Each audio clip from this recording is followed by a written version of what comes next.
మరొక హామీ తల్లికి వందనం. పాపం సంవత్సర కాలం తర్వాత ముక్కి మూలిగి కిందపడి మీదపడి ప్రపంచ బ్యాంక్ దగ్గరికి వెళ్ళి కాళ్ళు పట్టుకొని ప్రతి వారం డివిడెండ్లు వేలవేసి మొత్తానికి సంపద సృష్టి ఎంత సృష్టి జరిగిందయా అంటే గత సంవత్సర కాలంలో 1,53,000 కోట్ల రూపాయల అప్పు సృష్టి జరిగింది. నేను అడుగుతున్న గౌరవ ముఖ్యమంత్రి గారిని, సంపద సృష్టి చేయటం అంటే 1,50,000 కోట్ల రూపాయల అప్పు ఒక సంవత్సర కాలంలో ఒక రాష్ట్రానికి తీసుకురావటమా సంపద సృష్టించటం అంటే? సంపద సృష్టి జరగటం అంటే పేపర్ల మీద మెమరాండమ్ ఆఫ్ అండర్స్టాండింగ్స్ రాసుకొని కంపెనీలు తీసుకొచ్చామని కంపెనీలు సృష్టించామని చెప్పటమా సంపద సృష్టి అంటే? 4 లక్షల ఉద్యోగాలు గ్రౌండింగ్ జరిగింది. 4 లక్షల ఉద్యోగాలు రాష్ట్ర ప్రభుత్వం ఆల్రెడీ ఇచ్చేసింది. అందరూ ఉద్యోగాలు తీసుకొని జీతాలు తీసుకొని పండగ చేసుకుంటున్నారు అని గవర్నర్ చేత అసెంబ్లీలో అబద్ధాలు చెప్పించి మళ్ళీ వెంటనే తూచి మేము అలా చెప్పించలేదని చెప్పటమా సంపద సృష్టి జరగటం అంటే? సరే, ఏదేమైనప్పటికీ ఓవరాల్గా నేను ఈ కాన్సెప్ట్లోకి ఎందుకు వెళ్ళాల్సి వస్తుంది అంటే ఒక ప్రజలు ఒక డిస్పరైట్ మూమెంట్లో ఉన్నప్పుడు ఎవరైనా వచ్చి మాకేమైనా సహకారం చేస్తారా, ఎవరైనా వచ్చి మాకు హెల్పింగ్ హ్యాండ్ ఇస్తారా అని డిస్పరైట్గా ఎదురు చూస్తున్నప్పుడు ముగ్గురు కూటమి కలయిక నిజంగా ఒక అద్భుతాల సృష్టి జరుగుతుంది. కేంద్ర ప్రభుత్వ సహకారం మనకు వస్తుంది. కేంద్ర ప్రభుత్వం నుంచి కంపెనీలు వస్తాయి. కేంద్ర ప్రభుత్వం నుంచి ప్రెస్టేజ్ ఇన్స్టిట్యూషన్స్ వస్తాయి. కేంద్ర ప్రభుత్వం నుంచి గ్రాంట్లు వస్తాయి. అమరావతి డెవలప్ అవుతుంది. అమరావతి ఆంధ్రప్రదేశ్ రాష్ట్రంలో మంచి అభివృద్ధి జరుగుతుందని నిజంగా ప్రజలు ఆశించిన విధానంలో ప్రజలు 164 సీట్లు ఇచ్చి గత ప్రభుత్వం చేసినటువంటి 2,83,000 కోట్ల రూపాయల డైరెక్ట్ ట్రాన్స్ఫర్ అయినప్పటికీ కూడా అమౌంట్ని ట్రాన్స్ఫర్ చేసినప్పుడు కూడా విశ్వసించకుండా ఇంతకంటే బెటర్గా ఇస్తానన్న మిమ్మల్ని విశ్వసించడానికి కారణం ఏంటి అంటే మీరు ఇచ్చినటువంటి సూపర్ 6 అనేటువంటి హామీ. సూపర్ 6 హామీల్లో అత్యంత ప్రతిష్టాత్మకమైనటువంటి హామీ ఈరోజు తల్లుల అకౌంట్లోకి పడతాయి అని చెప్పినటువంటి తల్లికి వందనం అనేటువంటి హామీ. ఈ తల్లికి వందనం అనేటువంటి హామీలో ఈరోజు రాష్ట్ర ప్రభుత్వం చేసినటువంటి విధానాన్ని రాష్ట్ర ప్రభుత్వం ఎలాంటి తప్పుడు సంకేతాలు, ఇబ్బందికరమైన పరిస్థితులు తల్లికి సృష్టిస్తున్నారు, ఎంతమందిని ఈ స్కీమ్లో నుంచి ఎలిమినేట్ చేశారు, అసలు ప్రభుత్వం ఇచ్చినటువంటి హామీ ఏంటి, ప్రభుత్వం చేస్తున్నటువంటి పద్ధతి ఏంటి, ప్రభుత్వం చెప్పింది ఏంటి, ప్రజలకు ఇప్పుడు చేస్తున్నది ఏంటి అనే దాన్ని రాష్ట్ర ప్రజలు ఖచ్చితంగా గమనించమని కోరుతున్నా. తల్లులు ఖచ్చితంగా గమనించమని కోరుతున్నా. మీ బిడ్డలు అకౌంట్లో మీ బిడ్డలు చదువుకుంటున్న కారణంగా మీ అకౌంట్లో డబ్బులు వేస్తానని చెప్పి ఈ దుర్మార్గకరమైనటువంటి ప్రభుత్వం పాలకులు చంద్రబాబు నాయుడు కావచ్చు, నారా లోకేష్ కావచ్చు, వీళ్ళని భుజాల మీద మోస్తున్నటువంటి పవన్ కళ్యాణ్ కావచ్చు, ఈరోజు 30 లక్షల మంది తల్లులు ఎలిమినేట్ అయిపోతే ఈరోజు ఏం సమాధానం చెప్తారో అనేది జేబీఎంరావు భారతి పార్టీ చాలా సీరియస్గా ప్రశ్నిస్తుంది. ఎందుకంటే ప్రజల తరపున మాట్లాడాల్సింది రాజకీయ పార్టీలే.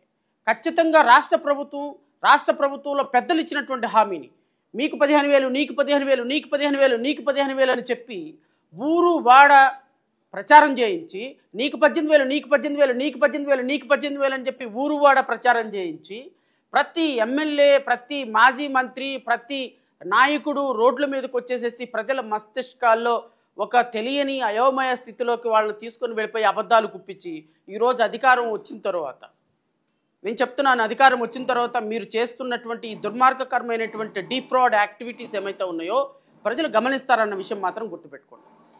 సరే, నేనైతే మాత్రం ఒక విషయంలో మాత్రం చాలా అప్రిషియేట్ చేయాలి గత ప్రభుత్వాన్ని. బహుశా భారతదేశ చరిత్రలో నాకు తెలిసినంతవరకు చాలా సంక్షేమ పథకాలు వచ్చినాయి, చాలా ప్రభుత్వాలు సంక్షేమ పథకాలు ఇచ్చారు. కానీ ఒక సంక్షేమ పథకం చదివిస్తున్నటువంటి పిల్లలకి, అంటే పిల్లలకి చదివించే తల్లిదండ్రులకి, మీ అందరికీ తెలుసు రూరల్ ఏరియాస్లో డ్రాప్ అవుట్స్ ఎక్కువగా ఉంటాయి. అంటే మా అబ్బాయిని స్కూల్కి ఎందుకు పంపించాలమ్మా అంటే, మా అబ్బాయి స్కూల్కి ఎందుకయ్యా, మా అబ్బాయి కూలికి వెళ్తే రోజుకి 100 రూపాయలు వస్తాయి, మా అమ్మాయి పత్తి పనికి వెళ్తే రోజుకి 50 రూపాయలు వస్తాయి, మేము ఎందుకు పంపించాలి, పలానా దానికి పంపిస్తే నెలకు 3,000 5,000 ఇస్తున్నారు, మేము ఆసాం దగ్గరికి పనికి పంపిస్తున్నాము అని చెప్పేటువంటి తల్లిదండ్రుల యొక్క వీక్నెస్, ఫైనాన్షియల్ ఇన్స్టెబిలిటీని ఆసరాగా చేసుకొని ఈ గత ప్రభుత్వం చేసినటువంటి ఒక మంచి కార్యక్రమం ఏంటంటే, మీరు బిడ్డల్ని స్కూల్కి పంపించండి, మీకు ఇంత ఆర్థిక సహకారం అందిస్తాం. అది 15,000 కావచ్చు, 10,000 కావచ్చు, 20,000 కావచ్చు. మీ బిడ్డల్ని స్కూల్కి పంపిస్తున్న కారణంగా మీకు పుస్తకాలతో పాటు, స్కూల్ ఫీజులతో పాటు, యూనిఫాములతో పాటు, భోజనంతో పాటు మీరు వాళ్ళని స్కూల్కి పంపించి పిల్లల్ని ఒక మెటీరియల్గా చూడకుండా, వాళ్ళు బయటకు వెళ్తే పనికి వెళ్తే 10 రూపాయలు వస్తాయి అని ఆలోచించకుండా ఆ 10 రూపాయలు ఏదో గవర్నమెంట్ ఇచ్చి చదివిస్తుంది అనేటువంటి ఒక గొప్ప స్కీమ్ని గత ప్రభుత్వంలో ప్రవేశపెట్టినందుకు మేము చాలా అప్రిషియేట్ చేశాము. ఖచ్చితంగా విధి విధానాల్లో కొన్ని అమల్లో తప్పులు ఉన్నప్పటికీ కూడా భారతదేశ చరిత్రలోనే ఒక అద్భుతమైనటువంటి స్కీమ్ అని నేను పర్సనల్గా మా పార్టీ అభిప్రాయపడింది. ఆ స్కీమ్ని కాపీ కొట్టి మరలా ఈ గవర్నమెంటు కూటమి ప్రభుత్వం ఆ స్కీమ్ని అమలు పరుస్తాను. తప్పేం లేదు, ఎందుకంటే దీన్ని కాపీ కొట్టిందన్న పదం కూడా వాడను. ఎస్, ఇది మంచి బెనిఫిట్ అనుకున్నారు తల్లిదండ్రులకి, తల్లికి. ఖచ్చితంగా దాన్ని అమలు పరిచేటువంటి బాధ్యతని మళ్ళా కూటమి ప్రభుత్వం తీసుకుంది. ఆ పథకాన్ని మళ్ళా తీసుకొని ప్రజలని కొంత పిల్లల్ని ఎడ్యుకేషన్ వైపు మరల్చడానికి చేసినటువంటి ప్రయత్నాన్ని ఎవ్రీబడి షుడ్ అప్రిషియేట్. అయితే ఈ ప్రాసెస్లో భాగంగా అసలు ఈ స్కీమ్ ఎలా అమలు అవుతుంది, ఎంతమంది పిల్లలు ఉన్నారు, ఏ విధంగా పిల్లలు ఉన్నారనే దాని మీద మేము లాస్ట్ ఇయర్లో అంటే 2023-24 ఫైనాన్షియల్ ఇయర్కి సంబంధించినటువంటి ఒక రైట్ టు ఇన్ఫర్మేషన్ కింద అనుకోకుండా మేము కొంత డేటాను సేకరించడం జరిగింది. ఈ డేటా ఏంటి అంటే,